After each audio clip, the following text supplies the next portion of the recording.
Hello friends, welcome back once again. एक vacancy है N S C L में एक वैकेंसी आई है जिसमें वेरियस पोस्ट हैं। आप इसका डिटेल एडवर्टाइजमेंट यहाँ देख सकते हैं। और national seed corporation India limited, इसमें क्या होता है, ये मिनी रतन है इंडिया की।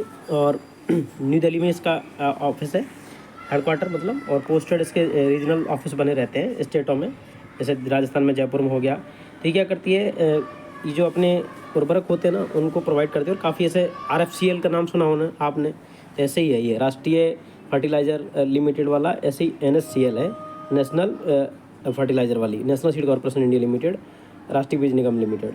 ये काफ़ी बढ़िया पोस्ट होती है, इक्वलेंट टू सेंट्रल गवर्नमेंट ही होती हैं। सारे पर्क्स अलाउंस बढ़िया अच्छे से मिलते हैं और टाइम पे इंक्रीमेंट वगैरह सब कुछ बेटर है।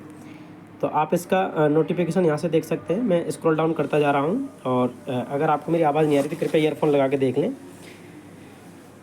और चैनल पर नहीं हो तो सब्सक्राइब जरूर कर लेना, क्योंकि मैं जो भी इन्फॉर्मेशन दूंगा ऑथेंटिक देने की कोशिश करूँगा भरपूर। और एज ए गवर्नमेंट एम्प्लॉय होने के नाते जो भी इन्फॉर्मेशन होगी एकदम वैलिड दूंगा, है ना।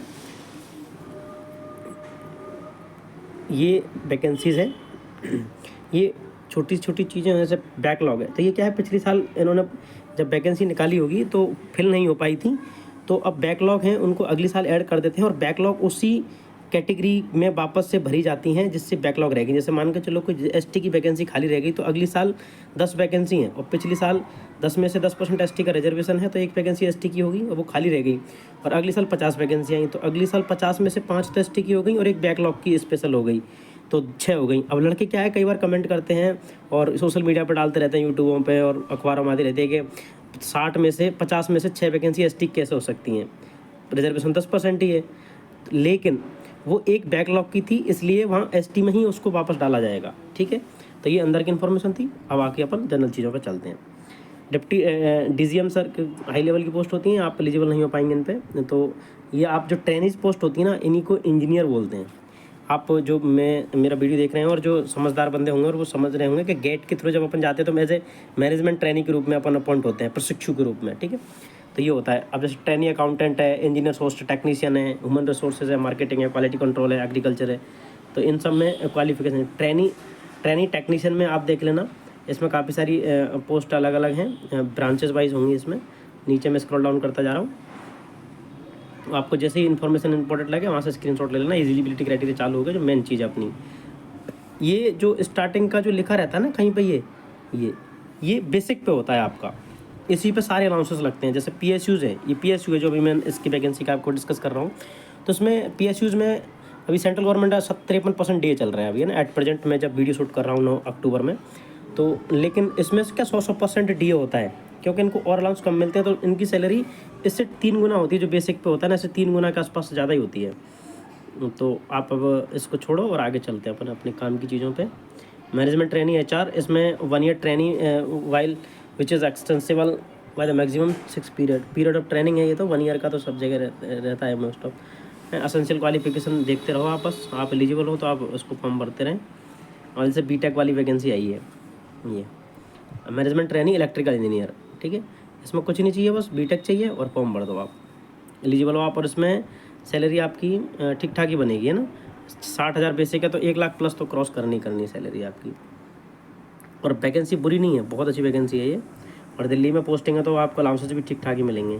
BSc वालों के लिए एक बहुत बढ़िया वैकेंसी है, देखो कोई एक्सपीरियंस नहीं मांगा, है ना। BSc एग्रीकल्चर में जिन्होंने, BSc एग्रीकल्चर वालों के लिए तो नाबार्ड में ही बहुत वैकेंसी आती है, नाबार्ड वगैरह इनमें। बट वो लड़के ज़्यादातर सीरियस होते नहीं है, इधर उधर ज़्यादा ध्यान रहता है उनका, है ना। और ये ट्रेनी एग्रीकल्चर HR ये सब देखते रहो। ट्रेनी स्टेनोग्राफर, स्टेनो की तो लग्जरियस पोस्ट होती है भाई। अगर आप सीनियर स्टेनोग्राफर्स मतलब सीनियर PA लगते हो ना, सीनियर PA मतलब स्टेनोग्राफर ही होता है।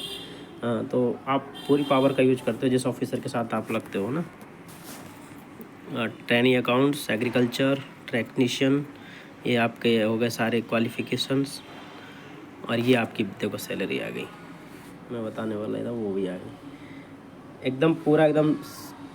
अब तुम देख रहे हो, मैं कह रहा हूँ 70,000 का डबल कर लो, देखो 1,14,000, 1,41,000, ठीक है। तो ये चीज़ें एक्सपीरियंस से आती हैं, है ना।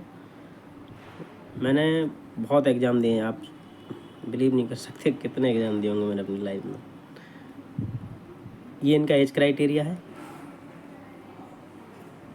आप अपनी एज क्राइटेरिया देख लो और जल्दी जल्दी मेहनत करके जल्दी लग जाओ, ताकि एज क्राइटेरिया देखना ही ना पड़े। ये फिर बाद में एज क्राइटेरिया सबसे पहले देखना पड़ता है कि भाई एलिजिबल हूँ कि नहीं। ये इसका एग्ज़ाम का पैटर्न रहेगा, अलग अलग टाइप। ये मैनेजमेंट वाली पोस्टों का एग्ज़ाम पैटर्न रहेगा। आप स्क्रीनशॉट ले लेना, नहीं तो मैं PDF टेलीग्राम ग्रुप में डाल दूँगा, टाइम मिलेगा।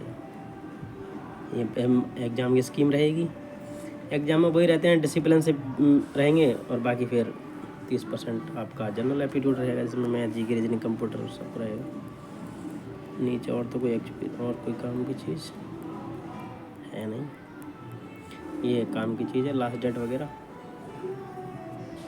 बेस्ट ऑफ लक, मेहनत करते रहो यार, और चैनल पर नए हो तो सब्सक्राइब जरूर कर लेना। Thank you.